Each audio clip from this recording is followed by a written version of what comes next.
샬롬, 목적이 이끄는 삶 23번째 시간입니다. 오늘도 함께 하시는 귀한 성도님들에게 기쁨이 넘치는 하루가 되시기를 기도합니다. 오늘은 세 번째 목적인 우리는 그리스도를 닮도록 창조되었다 두 번째 시간으로 성장하는 방법에 대해 함께 묵상해 보겠습니다. 하나님은 우리가 성장하기를 원하십니다. 영적인 성장은 자동적으로 이루어지는 것이 아니기에 의도적인 헌신이 필요합니다. 따라서 우리는 성장하기를 원해야 하고 성장해야겠다고 결정해야 하며 성장을 위해 몸부림쳐야 합니다. 사랑하는 성도 여러분, 그리스도를 닮아가는 과정인 제자의 길은 항상 결정을 내리는 것에서 시작이 된다는 것을 잊지 마시기 바랍니다. 따라서 우리가 그리스도를 닮아가겠다고 진지하게 결정하는 순간 우리는 새로운 방향으로 행동해야 하는 것입니다. 즉, 옛 관습을 버리고 새로운 습관을 개발하며 생각하는 방식을 의도적으로 변화시켜야 하는 것이지요. 특별히 우리가 확신을 가져야 하는 것은 성령이 이러한 변화를 도우신다는 사실입니다. 빌립보서 2장 12절과 13절은 다음과 같이 말씀합니다. 그러므로 나의 사랑하는 자들아, 너희가 나 있을 때뿐 아니라 더욱 지금 나 없을 때에도 항상 복종하여 두렵고 떨림으로 너희 구원을 이루라. 너희 안에서 행하시는 이는 하나님이시니 자기의 기쁘신 뜻을 위하여 너희에게 소원을 두고 행하게 하시나니. 이 구절을 잘 보시면 영적인 성장의 두 부분을 동사로 표현해 주고 있습니다. 하나는 이루라 이고 하나는 안에서 행하다 입니다. 이루라는 동사는 우리의 책임이고 안에서 행하라는 동사는 하나님의 역할입니다. 따라서 영적인 성장은 우리와 성령이 협력하여 이루는 것입니다. 그렇다면 우리의 책임인 이루라를 한번 생각해 보겠습니다. 구절을 보시면 구원을 이루라고 기록되어 있는데 믿는 사람을 대상으로 쓴 이 표현은 구원을 받는 방법이 아닌 성장하는 방법을 가르쳐 주신 것입니다. 즉, 이미 예수님이 하신 구원 사역에 우리가 할 수 있는 것은 없기 때문입니다. 운동할 때 우리는 몸을 얻기 위해 하는 것이 아니라 몸을 발달시키기 위해 하는 것과 같습니다.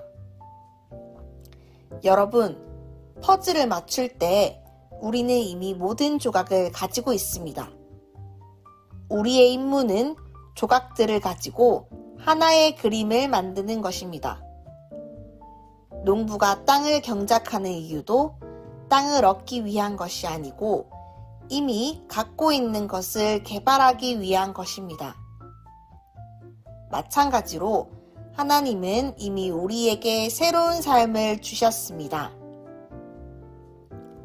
이제 우리의 책임은 두려움과 떨림으로 개발하는 것입니다. 사랑하는 성도 여러분, 이미 허락하신 구원을 잘 성장시킬 수 있기를 바랍니다. 우리의 삶을 바꾸기 위해서는 생각하는 방법을 바꿔야 합니다. 어떤 호수에서 자동 조정 장치가 동쪽으로 설정되어 있는 고속보트를 타고 있다고 상상해 보십시오. 만약 방향을 바꿔서 서쪽으로 가겠다고 결심했을 때 보트의 방향을 바꾸는 방법은 두 가지가 있습니다. 하나는 키를 잡고 물리적인 힘을 이용해서 억지로 그 방향을 바꾸는 것입니다. 하지만 이것은 쉬운 일이 아니며 배는 다시 설정되어 있던 방향으로 가게 될 것입니다. 또 다른 하나는 당신의 조정장치, 즉 당신의 사고방식을 바꾸는 것입니다. 이것은 물리적인 힘보다 좋고 쉬운 방법이며 실제 방향을 바꿀 수 있는 방법입니다. 그래서 성경은 말씀합니다. 로마서 12장 2절입니다. 너희는 이 세대를 본받지 말고 오직 마음을 새롭게 함으로 변화를 받아 하나님의 선하시고 기뻐하시고 온전하신 뜻이 무엇인지 분별하도록 하라. 이처럼 영적인 성장으로 가는 첫 단계는 사고방식을 바꾸는 것입니다. 변화는 항상 우리의 머릿속에서 먼저 일어납니다. 그래서 우리의 사고방식은 느낌을 결정짓고 우리의 느낌은 행동에 영향을 미치게 되는 것이지요. 그리스도와 같이 되기 위해서는 그리스도의 사고를 가져야 하는 것임을 잊지 마십시오. 신약은 이러한 정신적인 전환을 회개라고 부릅니다. 즉, 회개란 우리의 생각을 바꾸는 것으로 예수님의 태도와 관점을 갖게 되는 것입니다. 사랑하는 성도 여러분, 우리 안에 그리스도 예수의 마음을 품고자 하는 결단이 있기를 바랍니다. 예수님과 같이 생각하기 위해서 우리는 두 개의 단계를 거쳐야 할 것입니다. 1단계는 성숙하지 못한 생각들을 중단하는 것입니다. 이는 대부분이 자기중심적이고 자기만을 위해 노력하는 생각들입니다. 그리고 2단계는 성숙한 생각을 하는 것입니다. 이는 자신이 아닌 다른 사람에게 초점을 맞추며 생각하는 것입니다. 바울은 유명한 사랑장을 기록하면서 다른 사람을 생각하는 것이 성숙한 표현이라는 사실을 알려주었습니다. 고린도전서 13장 11절입니다. 내가 어렸을 때에는 말하는 것이 어린아이와 같고 깨닫는 것이 어린아이와 같고 생각하는 것이 어린아이와 같다가 장성한 사람이 되어서는 어린아이의 일을 버렸노라. 기독교는 종교나 철학이 아닙니다. 관계와 삶의 방식에 관한 것입니다. 그리고 그 방식의 핵심은 예수님처럼 자신보다 다른 사람을 먼저 생각하는 것입니다. 다른 사람에 대해 생각하는 것은 그리스도를 닮아가는 가장 중요한 증거입니다. 하지만 이러한 생각은 자연스럽게 드는 것이 아닙니다.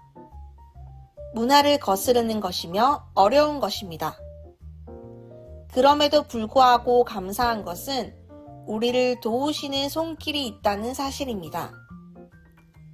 내일부터 이어지는 몇 장에 걸쳐 성령이 우리의 성장을 돕기 위해 사용하시는 도구들을 살펴보도록 하겠습니다.